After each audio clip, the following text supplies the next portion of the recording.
Investors को एक अच्छा इन्वेस्टमेंट अपॉर्चुनिटी और की पोटेंशियल ट्रैप को पहचानने में ज़्यादा मुश्किल पड़ सकेंगे। लेकिन हम पूछने वाले 3 सवाल तो इन्वेस्टर्स के लिए ये साउंड इन्वेस्टमेंट और की पोटेंशियल पिटफॉल में होने वाले भेदभावों के बारे में जानकारी दे सकेंगे। ये 3 सवाल के जवाब तो इन्वेस्टर्स के लिए ज़्यादा क्लैरिटी देते हैं कि क्यों वो तो इसमें इन्वेस्ट करना चाहिए, जिसके वजह से उसके पोर्टफोलियो में 3 लेवल ऑफ प्रोटेक्शन भी मिलते हैं, जो लेवल ऑफ प्रोटेक्शन उसको फाइनेंशियल गोल्स अचीव करने में ज़्यादा महत्वपूर्ण हो सकेंगे। आज यह वीडियो में इसके बारे में हम बात करते हैं। चलो वीडियो शुरू करते हैं। हेलो दोस्तों, welcome to holisticinvestment.in YouTube channel. पहले सवाल होते हैं कि आप चुनने वाले इन्वेस्टमेंट तो वेल रेगुलेटेड है और इसमें गवर्नमेंट रेगुलेशन है। इसी तरह कुछ चीज़ों के बारे में आपको असेस करना चाहिए और देखना चाहिए कि आप चुनने वाले इन्वेस्टमेंट तो फॉर्मल गवर्नमेंट ओवरसाइट में आते या नहीं। उसके बाद आप देखना चाहिए कि आप चुनने वाले इन्वेस्टमेंट का रेगुलेटरी फ्रेमवर्क अर्ली स्टेजेस में है और वो तो समय से समय इम्प्रूवाइज हो चुका है। और ज़्यादा आवश्यक बात यही होती है कि आप चुनने वाले इन्वेस्टमेंट तो लीगल इन्वेस्टमेंट होते हैं और इसमें गवर्नमेंट रेगुलेशन होते हैं। अगर उसमें गवर्नमेंट रेगुलेशन है तो आप एज इन्वेस्टर के लिए एडेड सेंस ऑफ सिक्योरिटी भी हो तो दे सकेंगे। गवर्नमेंट रेगुलेशन तो इसी कारण के लिए ज़्यादा महत्व होते हैं क्योंकि हमने काफ़ी ज़्यादा प्रॉपर्टी ओनरशिप डिस्प्यूट्स के बारे में सुन लिया।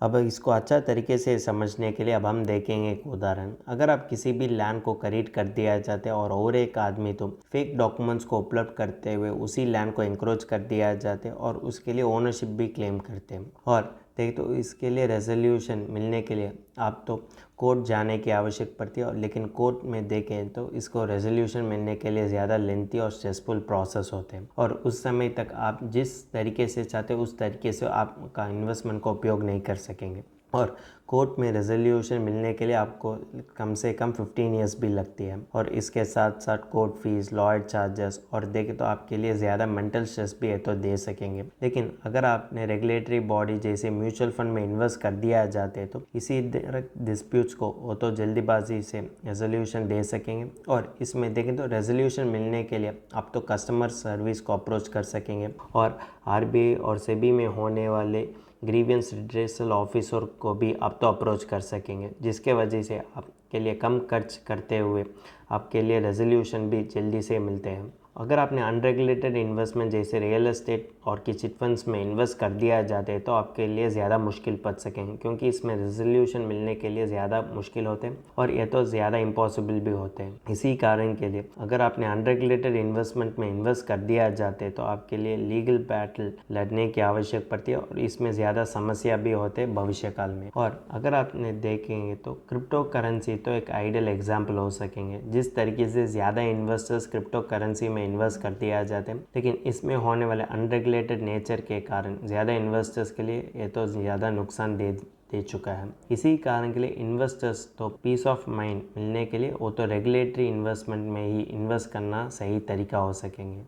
दूसरे सवाल होते हैं कि आप चुनने वाले इन्वेस्टमेंट के लिए ट्रैक रिकॉर्ड होना चाहिए। अगर आप किसी भी इन्वेस्टमेंट चुनने से पहले उसका हिस्टोरिकल परफॉर्मेंस पर भी ध्यान देने की आवश्यक पड़ती है और ज़्यादा इन्वेस्टमेंट ऑप्शंस में अच्छा ट्रैक रिकॉर्ड होते हैं, जो एक अच्छा इंडिकेटर होते हैं कि यह स्कीम में होने वाले रिस्क और रिटर्न के बारे में जानकारी देने के लिए। और अगर आपने बिना ट्रैक रिकॉर्ड होने वाले इन्वेस्टमेंट स्कीम को चुन कर दिया जाते तो आप एज इन्वेस्टर तो ब्लाइंड रिस्क लेने की समान होते हैं, जैसे आप तो पब्लिक ऑफरिंग जैसे आईपीओ और कि न्यू फंड ऑफर जैसे एनएफओ में इन्वेस्ट करने की समान होते हैं। इसमें देखें तो कोई भी हिस्टोरिकल परफॉर्मेंस नहीं होने के कारण आप एज इन्वेस्टर तो ब्लाइंड रिस्क लेते हैं और वो ब्लाइंड रिस्क आपको फाइनेंशियल गोल्स अचीव करने के लिए उतना मदद नहीं कर सकेंगे। और जब आप तो इन्वेस्टमेंट व्हीकल चुनने के बारे में सोचते हैं तो आप तो सिक्योरिटी और स्टेबिलिटी पर भी ज़्यादा ध्यान देना चाहिए।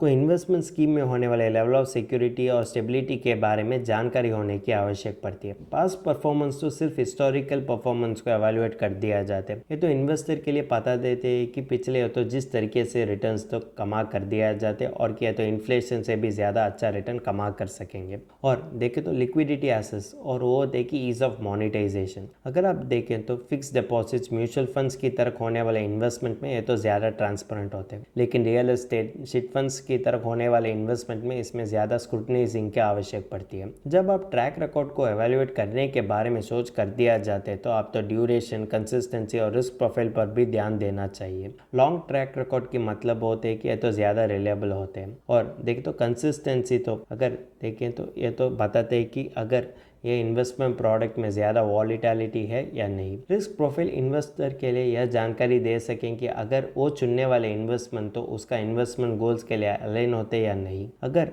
देखें तो ज़्यादा रिस्क की मतलब होते हैं कि ये तो ज़्यादा रिटर्न कमा कर सकेंगे, लेकिन इसमें ज़्यादा लॉसेस होने की मौका भी होते हैं। आप तो इस पर भी ध्यान देना चाहिए। पास्ट परफॉर्मेंस तो आपको इनसाइट्स ही देते हैं, ये तो फ्यूचर रिटर्न्स को गारंटी नहीं करते हैं। इसी कारण के लिए आप तो पास्ट परफॉर्मेंस से आप तो इसमें होने वाले रिस्क और रिवॉर्ड पोटेंशियल के बारे में आपको जानकारी लेना चाहिए, लेकिन इसकी उपलब्ध लेते हुए आप तो किसी भी इन्वेस्टमेंट डिसीजन नहीं लेना चाहिए। अगले सवाल होते हैं कि अगर आप चुनने वाले इन्वेस्टमेंट तो ज़्यादा सिंप्लिसिटी और ट्रांसपेरेंसी ऑफर कर सकेंगे। अगर देखते हैं फॉलोइंग एस्पेक्ट्स पर भी आप तो ध्यान देने की ज़रूरत पड़ती है।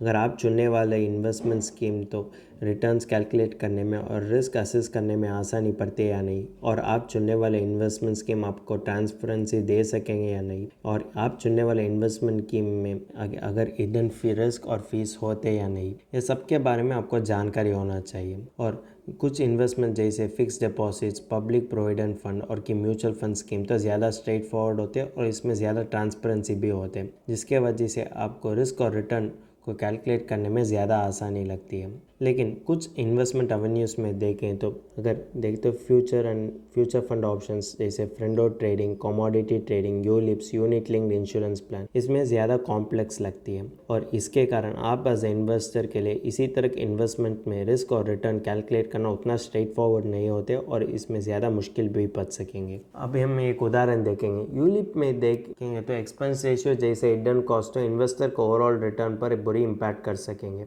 और देखें तो यूलिप में इसी तरह ट्रांसपेरेंसी नहीं होने के कारण इन्वेस्टर के लिए ज़्यादा मुश्किल पड़ सकेंगे कि उसका रिटर्न को एनालाइज करने में और इसमें होने वाले रिस्क को एनालाइज करने में। और देखें तो इसमें अलग अलग फंड ऑप्शंस होने के कारण और उसमें अलग अलग एसेट एलोकेशन होने के कारण इन्वेस्टर के लिए ज़्यादा मुश्किल पड़ सकेंगे कि इसमें होने वाले रिस्क को एनालाइज करने में। लेकिन म्यूचुअल फंड में देखें तो स्टैंडर्ड डेफिनेशन ही इन्वेस्टर के लिए इसमें होने वाले रिस्क के बारे में थोड़ा सा जानकारी दे सकें, जैसे large cap, flexi cap, multi cap. इसमें होने वाले एनहांसिंग ट्रांसपेरेंसी वजह से इन्वेस्टर के लिए कंपेयर करने में आसानी लगती है। और इसमें देखें तो यूलिप्स की तरह इसमें लैक ऑफ सिंप्लिसिटी नहीं होने के कारण इन्वेस्टर के लिए उसको फाइनेंशियल गोल्स अचीव करने में मदद कर सकेंगे। लेकिन यूलिप्स में देखें तो लैक ऑफ सिंप्लिसिटी और ट्रांसपेरेंसी होने के कारण इन्वेस्टर के लिए पता नहीं चलते कि इसमें जितना रिस्क होते और इसमें जितना रिटर्न हो तो कमा कर सकेंगे। और देखते यूलिप्स को प्रमोट करने के लिए ज़्यादा टेलीमार्केटिंग कॉल्स भी आते हैं। यही आपको इंडिकेट करते हैं कि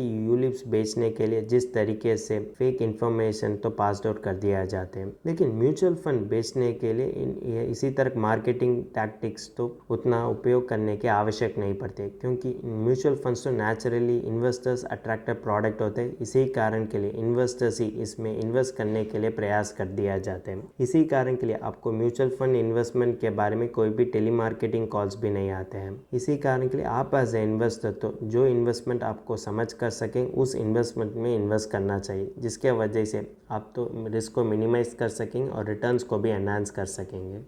ये वीडियो से आप तो यही कंक्लूजन लेना चाहिए, ये तीनों सवाल वजह से आप तो इन्वेस्टमेंट पिटफॉल में गिरने से आप तो रुक कर सकेंगे। क्या आपका इन्वेस्टमेंट वेल रेगुलेटेड है और ये तो गवर्नमेंट ओवरसाइट में आते हैं और ये तो लीगली प्रोटेक्टेड है? क्या आपका इन्वेस्टमेंट के लिए सॉलिड ट्रैक रिकॉर्ड होते हैं, जिसके वजह से इसमें होने वाले रिलायबिलिटी और पोटेंशियल रिटर्न्स के बारे में आपको जानकारी मिलते हैं? अगर आप चुनने वाले इन्वेस्टमेंट तो ज़्यादा सिंपल और ज़्यादा ट्रांसपेरेंट है तो भी आपको समझने के लिए ज़्यादा आसानी पड़ती है और इसमें मिनिमम फीस ही होते हैं और रिस्क भी कम पड़ती है। इसी कारण के लिए हम बोल सकें कि ये तीन सवाल की जवाब तो आपको सही इन्वेस्टमेंट चॉइस बनने में ज़्यादा मदद कर दिया जाते हैं और जिसके वजह से आपका फाइनेंशियल डिसीजन के लिए ये तीन सवाल तो ज़्यादा महत्वपूर्ण होते हैं।